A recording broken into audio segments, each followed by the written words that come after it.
Welcome back to the Plum Island Horror. Oh boy, we got some more tokens to pull out of the bag. I think I got everything where it should be. Our biohazard track's getting a little dangerous, but let's figure out what we can do in this episode. Alright, we're going to be pulling some tokens. We cannot use boats and helicopters to evacuate anybody the rest of this turn. That is horrible, but anyway, it is what it is. And we pull out, oh god, yes, the Murders of Horrors are going again, which means we pull a fate card and we see what horrible things befall us. So we're going to spawn on track 3 and activate, oh man, activating track 4. Ouch, that's going to hurt. It's going to hurt a lot. It's going to hurt quite a lot. Alright, let's spawn on track 3. Alright, we're going to spawn 4 of them up on track 3. We still have quite a few left in the little bucket here. Oh man, I can't even reach. So I have to walk around the other side. This is a huge board. Alright, track 3. And now for the absolute pain. Darn it, we have to activate track 4. Alright, we activate farthest down on track 4, and right here we have the poor mayor is being assaulted once again by a couple of those murder horrors, and so that's going to be one hit. He's in a building space, and there's 2 of them. 2 in a building space is 1 hit. He only rolls 1 melee die though. This is bad. He gets nothing, so he's going to take another hit. Oh boy. And yes, not only does he take another hit, but we had another red cube to the bag. Oh boy, that's brutal. Our mayor is getting beaten up pretty horribly. If I can get another cube. He only has 3 health. He now has 2 hits on him. Oh boy, and he doesn't have much bravery. He's got a bravery of 2, which is kind of sad because if he gets knocked out, we have to pull a fate card and it has to be a 2 or less, otherwise he gets killed. Yeah. We still have some more units to move though on track 4. And unfortunately we have another little horde of units here. We got 2, 4, 6 of them. They will be moving 2 spaces, but we have to decide which direction they're going. And oh good, it was an event card. So 5. They're taking 5, which is through the Anton's shop. So they're going to go 1 there, and then they're going to end up being here. Oh boy, the mayor better get his bottom moving. Alright, that's going to be the spawning and the activating, and we're going to be pulling another token. Alright, I've reshuffled all the fate cards because I had to do that, and we're pulling another token. Oh boy, well we've had 2. Okay, let's hope we get something good. We get the police force. Okay, one of the green ship town. Well, anyway, we'll do it. We'll do what we can. So anyway, the Plum Island police force gets to go. They have adrenaline moves if they so desire. And you know what? I think last time we had everybody kind of in the position we want them in. So yeah, we're going to leave it where it is. Everyone is going to stay where they are. Are they? They're going to stay where they are. Yes, they're going to stay where they are. Alright, so they get 3 actions. We're going to figure out what those 3 actions are going to be. Alright, the first of the 3 actions, we're going to have Drebin here. He's at the fire station. We're going to have him do a search. Now remember, his special ability is when he does a search, you can pull 2 cards and choose the one you want. So our search deck is still pretty hefty. We'll grab the top 2 cards, and he gets red tag sales, 4 supplies, or something found in the driftwood. Alright, you can take a read of that. I'm going to shut the camera off and read it more closely. He gets to pick one of these, and then the location will be exhausted. Okay, so bottom line is we can either get 3 supplies at the closest beach, which is actually right here, believe it or not, because it's 1, 2, 3, and these other beaches are 4 away. And this one is 1, 2, 3 away, 1, 2, 3. So we could put it here, it's our choice. We could put 3 supplies at that beach, or we can get 2 random units and 4 supplies at the Pomegranate Mall. And I think we're going to do that. We're going to get 2 random civilian units and 4 supplies placed at the Pomegranate Mall. So we're just going to grab a couple of these guys. And I didn't really look to see what they were. And 4 supplies. there. All right, so we have 4 supplies sitting there to be picked up by somebody, and we also have 2 civilian units. And now it is time for, we have 2 more actions left with the police. All right, the police have a lot of supplies. They got 6 supplies. We've got 4 more on the board. I think we're going to start doing a bit of ranged combat. We're going to spend one of their current 6 supplies, and we are going to have Friday with a ranged attack of 2 attack the 4 units in the clear zone. And this does not add cubes to the bag because it's a range attack. And you can even range attack in your own area and it would not add cubes to the bag. But at least by shooting there, if we roll a shield, it's a hit. So for 1 supply and 1 action, we're going to go ahead and roll. He has a ranged of 2, so it's going to be rolling 2 dice. Come on, some nice hits. Well, he gets an exploding die. That's 1 hit. Oh, and he also gets a half. So we do get to roll an extra die for the exploding die. And he gets another hit. All right, well, he ends up getting 2 hits. We don't have to add anything to the bag. That's going to knock 2 of these guys out of there. So that's pretty good. And I'm almost tempted to go ahead and do that again. Should I go ahead and do that again? Let me think about it because we have 1 more action for our police, and that's it. Actually, I think we're going to move Drebin, and he's going to move. He's got a foot movement of 2, 1, 2. He's going to move over here with the civilians and the 4 supplies. And I think you have to use an action to pick up supplies, if I'm not mistaken. So now it is into follow actions if we want. Alright, reading the rules, that's pretty cool. So as a move action, you can pick up supplies. So Drebin here, and that does not cost an action. So Drebin can pick up the supplies. Also for a free action, which doesn't cost an action, if you have 2 characters in the from different factions in the same location, you can exchange supplies.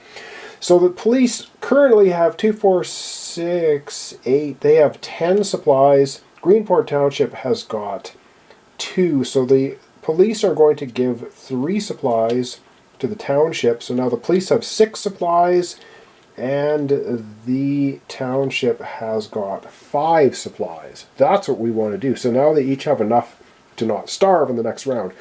Okay, it is time now for some follow actions, if we want.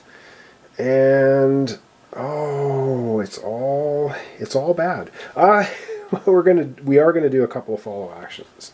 All right, the mayor is living dangerously.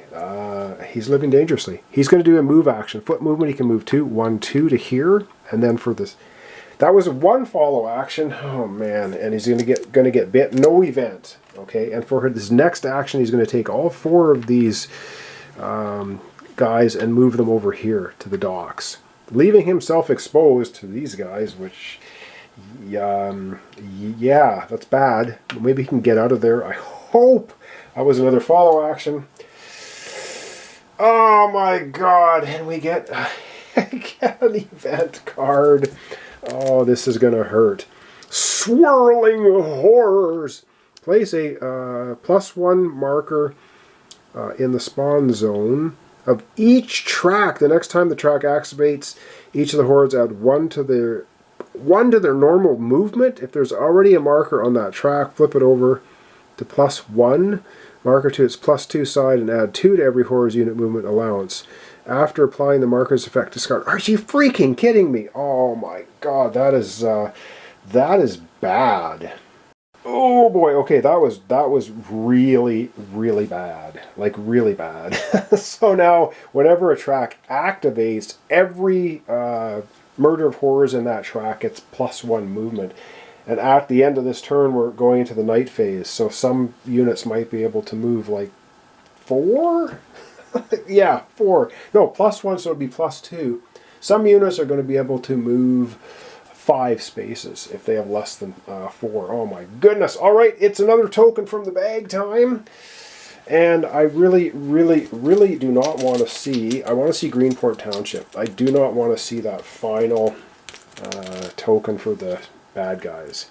All right, Greenport Township. Oh yeah, we need this. All right, Greenport Township gets adrenaline moves, and I think the mayor is pretty pumped adrenaline-wise. I think he's going to be moving. but we'll get to him in a little while. We're going to have Ed Cramden here move 1, 2. He's got a foot movement of 2. He is on the South Bay Bridge. Yes. We're going to have our fireman here. He's actually going to move 1 up here to try and block the massive amount of crazies coming down the track up here.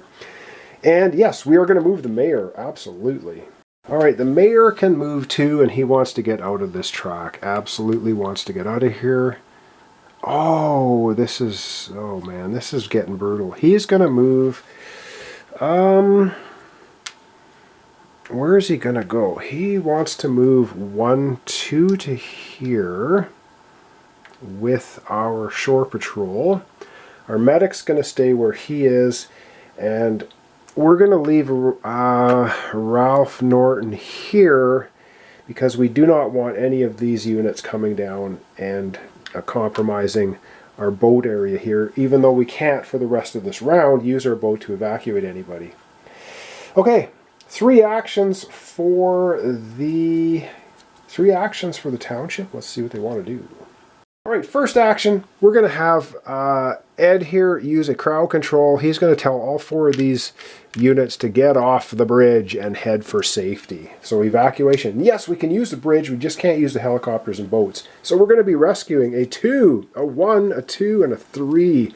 3, 4, 5, 6, 7, 8. So we've now rescued Arnie Wolf's Whiskey Emporium. We have also rescued the Denny Real Estate. I'm putting them all on the side here. I know you're supposed to put them with the faction, but I don't see how that matters. The Curtis family, and also the Players Financial Aid. That's another 8 we get to add. Awesome. There's only one way to win the game, and that's to get this track all the way here and survive without these 2 happening. 1, 2, 3, 4, 5, 6, 7, 8. We just need 1, 2, 3 more units evacuated to at least meet that condition. All right, that was 1 action. We got 2 more for the Greenport Township. All right, we are going to move the shore patrol. He's got a movement of 2. He's going to go 1, 2. He's going to move in here, and the reason he's moving in here is because if these guys happen to go this way, they're going to get all the way down to the docks, compromising our dock location, and not allowing our boat to actually do any evacuations. So we don't want that. So we're blocking this up pretty good. And you can use NPCs on your activations. All right, our next... We might move the other NPC. Do we want to do that, or do we want to move Sparky the dog? Do we want, how many? You know what? We're going to move Sparky 1, 2. He's going to move up here. He's got a movement of 3. We've blocked off 1 and 2 now. I think that's what we're going to do, because we're going to get +1 movements anyway. So yeah. I do believe that's it. Now it's follow actions. Oh, hang on. What am I doing? It's Greenport Township, not him. We had Ed go. We moved the mayor on adrenaline move. Okay, let me think about this once again. All right, we have 1 Greenport action remaining, and I think we're going to do a heal action with our fireman. He's got a lot of stuff on the way, and he does have a couple of wounds, so he's going to do 1 heal action for himself. He's a pretty important guy that needs to do a lot of blocking, so we're gonna heal 1 of his 5 health. So now he can take another 4 hits before he's possibly wiped out. Let's hope not. All right, now it is time for follow actions. If we want to do any follow actions, with the police, let me think about that. Alright, for the first follow action, we're going to use Drebin here to search right here at the Pomegranate Mall. I mean, why not? He's got that special ability. He can grab a couple of search cards and choose the one he wants. Again, let's take a look at that, and then we're going to come right back. That place will be exhausted, and he gets to pick one of them. Alright, we're going to go with the fully stocked working refrigerator and staff. So one of your crew runs into a wandering waiter from Anton's Schlop Shop, which is right here, right beside Drebin. And do some greater. Place 4 supplies in a random civilian units on Anton's slop shop. So that's actually pretty good. So we're going to get a random unit there, random civilian. We end up with Jilly Jeff's Auto Service and 4 supplies. So we're getting lots of supplies, which is great. I got to fish out the supplies here. And let's see. Yeah, and 4 supplies. Cool. And so that was our first follow action. Are we going to get bit? Are we going to have an event? No event. All right, and for our second follow action, of course, he's going to move over here as a move action and grab those 4 supplies. Awesome. So now the police force has 2, 4, 6, 8. They got 4, 6, 8. They have 10 supplies now. Excellent. Yeah, but that was a second follow action and no event. Nice. All right, I think we're going to leave it off there for today. We're going to back camera up and wrap it up. Well, that's going to wrap up our episode for today. We have very few civilians to rescue now to get up to 26 plus points. So we're good there. We got 9 red cubes left. We don't really want to get into too many more hand-to-hand combats if we can avoid it by the end of the game. Yeah, right. We still have 1 more Greenport Township turn to go and 1 more zombie movement turn to go. Murder of Horror movements to go, and that'll be the end of the round. So we'll get to that next time. So thanks so much for watching along. Thanks for your comments, subscriptions, likes. This is the Plum Island Horror. And I have no idea how we're going to win, but we're going to give it a try. So thanks so much for watching along. See you next time for the continuation.